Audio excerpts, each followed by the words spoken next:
glow. Can't you see that glow? Hi Glowgetters, welcome back to my channel. Royal Glow here. Hey, and if you're new here, this is the channel where we glow, grow, and get it. So if that's something you feel like you want to join, please do consider tapping on the subscribe button. It's free, you know, and we glow over here. We're growing, we're getting it.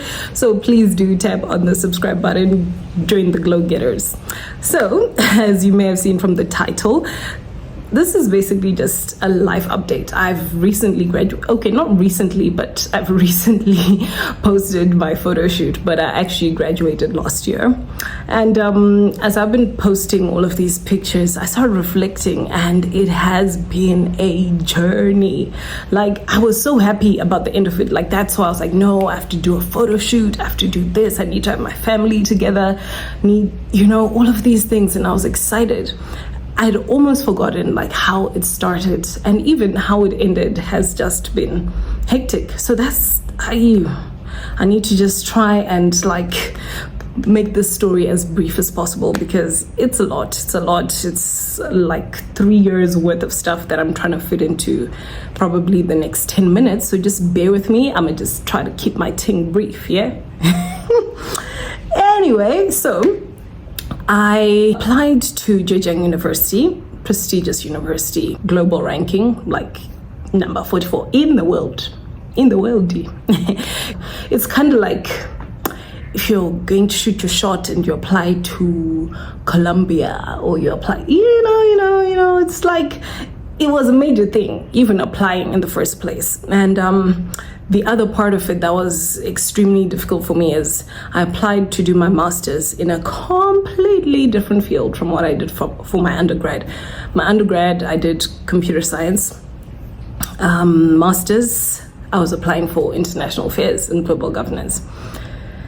Yeah, just I've had varied interests for a while, and computer science was something I felt was practical, something I was good at, but with international affairs, it felt more like a passion, like a calling, kind of like more in line with my personality. I couldn't quite see myself just being behind a computer at an office desk all my life. It just wasn't jiving for me, but I figured I could make the two work together, some humanitarian, some tech thing, put it together. I don't know. Anyway, I applied. Completely rejected first time, not even a we regret to inform you type of message, no, just radio silence. I was like, okay, didn't make it. If nothing was said to you, you didn't get in.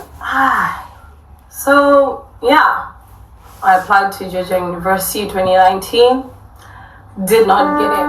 My heart, they ask you how you are, you just have to say that you're fine, and you're not really fine, but you just can't get into it because they would. I applied again 2020, 1 year later. Used the last of my savings for this application because it's quite a hefty one. Not only did I get a government scholarship, like full scholarship, full like stipend, accommodation, food, everything included.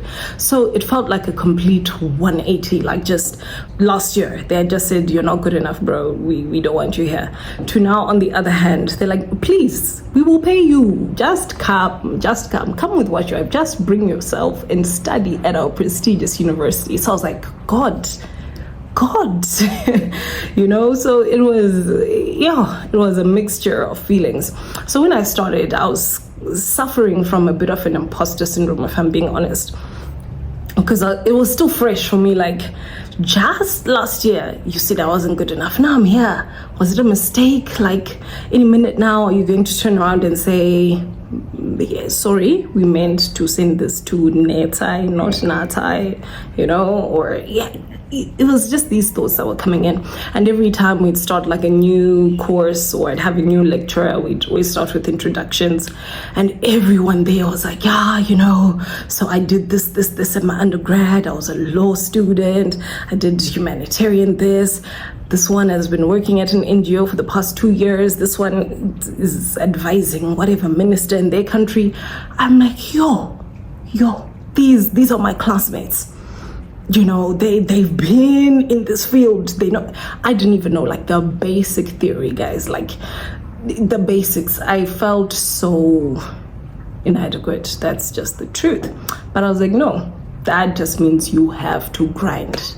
You have to put in work. And so I did. I really, really did. I think throughout all of my courses, I had a 90% average. Like, guys, I was putting in work. I'm not even going to lie. And then, in smack bang in the middle of my studies now, I think I had like just 3 courses left to do, and had to stop preparing for my thesis. Then drama started in my life. I was in China, and just everything switched around. I had been working part-time. So the thing with China, if you're there as a student, you're there as a student. This wanting to work, make money, no. Get money from your parents. You're here as a student. Your visa says student. All you shall do is study. So there I was with my little part-time teaching gig. Like, no.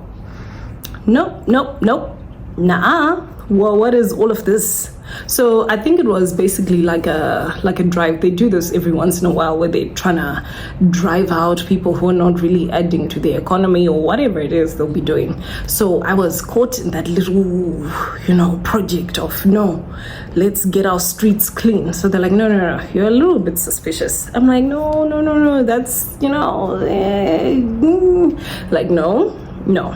But I think I was a very confusing case to them, because they're like, wait, you are actually a student? I'm like, yeah. And they're like, not only that, you're a student at Zhejiang University. I said, yes. On top of that, we're paying for you to study. Like, our government is funding your studying there. I'm like, yes. Like, you don't fit the profile of the regular little thieves we have here. So they were genuinely confused. They didn't know what to do with me. They did not know what to do with me. So they kept calling me back, like, come, let's talk again. Let me see your acceptance letter. They look at it. They're like, yeah, indeed. This is the Zhejiang University acceptance letter. That is the stamp. I'm like, no, okay, go. We'll get back to you. I go. They call me again. Like, so how long? It was just a whole saga. They just didn't know what to do with me. On the one hand, I seemed shady because, like, why are you working? Why you're here under false pretenses? But on the other hand, you're so good that we decided to pay for your study. So they just, So in the end, they basically like, okay, you know what? We can't actually do anything that deep, but we're not going to extend your visa. So basically, it was just that. They're like, no, we're just not gonna give you a visa. So even though I was in the middle of my studies, they're like, we're not saying you should leave, but you can't stay either. So that's what happened. And I just got in a new apartment. I'd been house hunting for the longest time. I'd just gotten my nice loft. And also because of all of this blowing up at the time, I also felt really, really uneasy. I wanted to decorate it. I wanted to like show people, even do like a house tour here on YouTube, all of that, but I couldn't. I knew in my heart that things are shaky, a little bit shaky, so, and also, guys, people on the gram and on social media are kind of ruthless, because I was like, okay, what if this completely just goes south, and then next thing, I've been posting my loft views from the 16th floor, what, flexing in my new house, and then boom, next thing, it's giving Zimbabwe. It's giving Zimbabwe. So I didn't want to post, and I actually didn't. I think I used to put just like a little snippet. I never actually did like a whole full apartment tour or, moving house video. Because all of this was just happening at the same time. And then I met my supervisor. I was like, yo, this is what's happening. I think I'm gonna have to go home. Supervisor's like, okay, you know what, we'll talk. Did we talk? No. I ended up coming back to Zimbabwe, and now life got real. It was moving at 5,000 pakaibas an hour. I have to figure out how to do the rest of my lectures to get my required credits. I need to do all of these things. I've missed registration for some things. I've missed this, that, and the other. It was just a lot.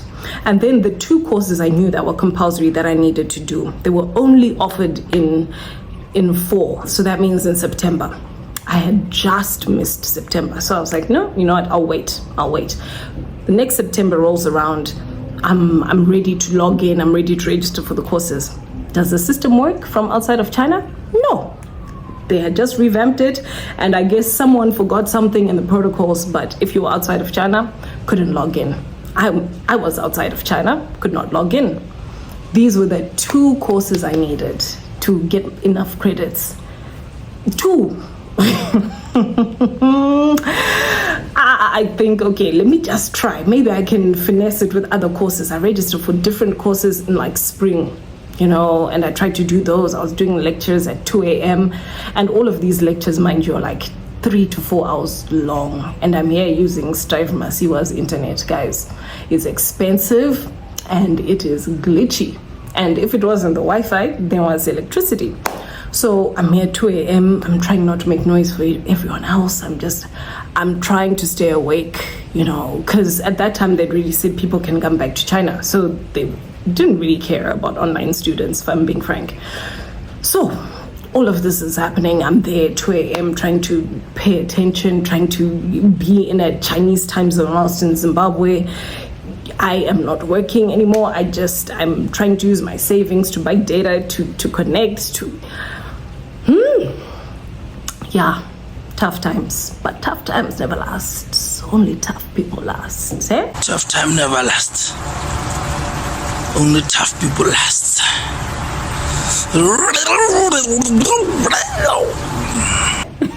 So finally, fast forward to the next year where I can finally register for these courses that I hadn't done.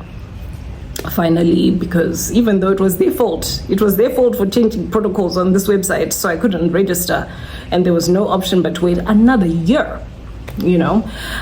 Yeah, finally I get to do it. And then yes, the course goes very well. Attend my 2 a.m. lectures, I attend my 6 a.m. lectures, everything cool beans.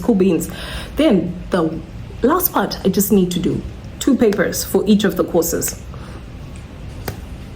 And that's when Xinhua, the water authorities, they were digging around. There was a fault somewhere, I don't know, but they had to dig around for pipes. Did they know where their pipes were? No, they were digging here, dig there, just a whole bunch of holes everywhere in the neighborhood. And one of those holes, as they were digging, they dug through the electricity cables.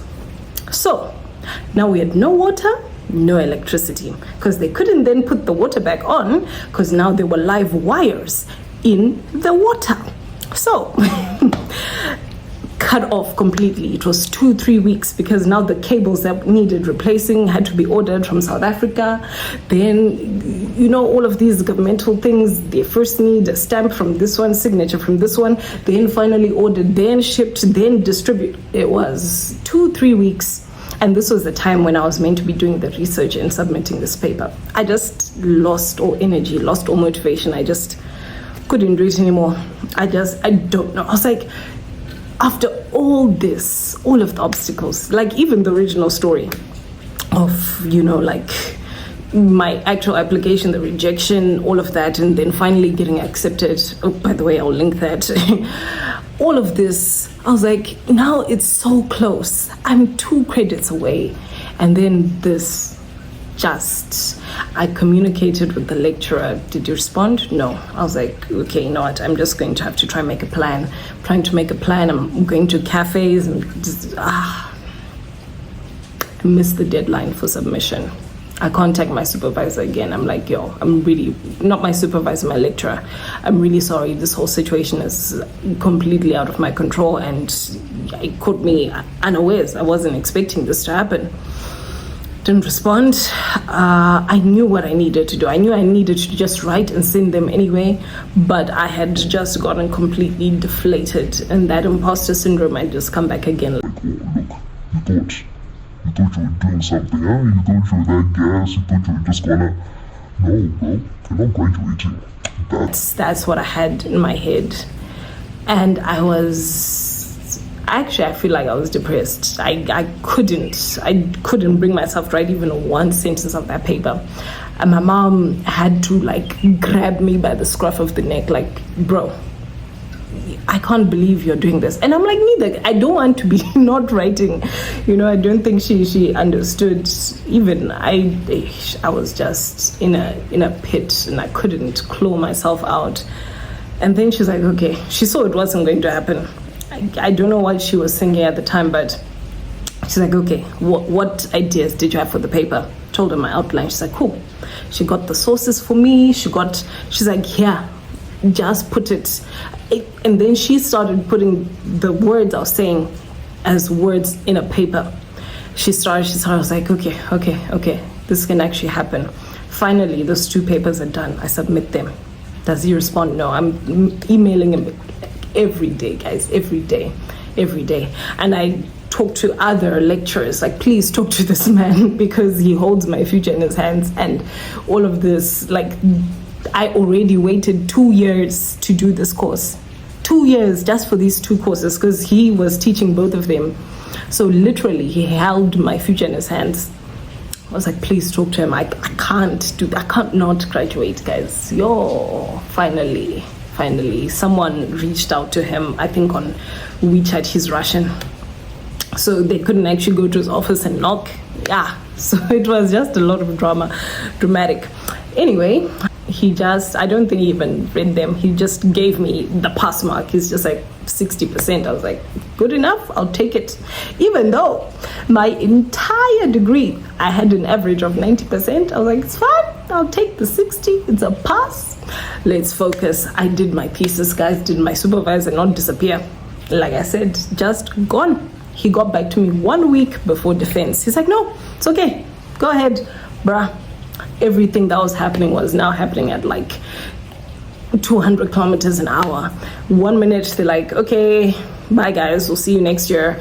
Then the next, they're like, oh, by the way, yeah, your defense is on Friday. Today will be Monday. Like, just be ready.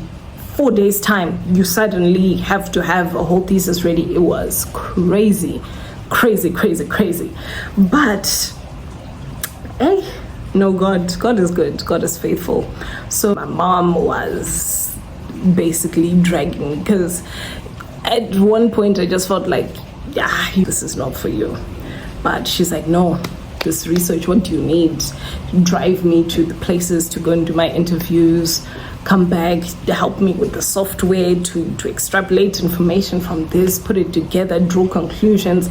She really helped me down. It's also a blessing to have intelligent mothers. That's the other part, because for some might not even have had the will to help. Others may have the will but lack the capacity. Mine had both. So I am so thankful. Thank you, Mom. Thank you. Because I wouldn't have made it. I'm not even lying when I say if it had not been for my mom, I was not going to graduate. She grabbed me by the scruff of like, Hande, what do you need? Chapter 1, let's go. Introduction, what do you need? Let's go here. Sources here. Everything. She was holding me down. I was like, okay, this is possible. And 88 pages later, 30,000 words later, I had a thesis. Did my defense was, in fact, that wasn't even the crazy part. The crazy part was the external review, because all of these people reviewed separately and they all have different ideas for your paper. So this one's saying this and it's countering what this one says. But the good thing is they all said I passed. I did not have any major editing to do, just minor things. Did that, submitted, did my defense, graduated. So that's my story and I'm sticking to it. So I tried to make it quick, but I'm seeing it's already, yeah guys, sorry, so it's a long story, but let me stop it here. So I just want to say thank you to my family, thank you to my friends, everyone who really helped me down, Bliss, V, Nyari, Landa, everyone who was checking on me. I was such a bad friend during that time. I was AWOL, but God saw me through and I'm thankful. So I'm a graduate now.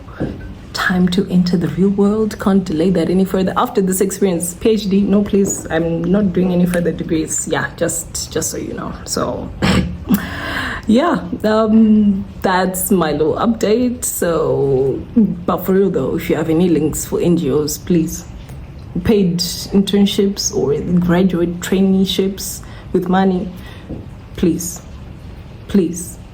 holla at me. Okay, until next time, don't forget to glow, grow, and get it. Peace.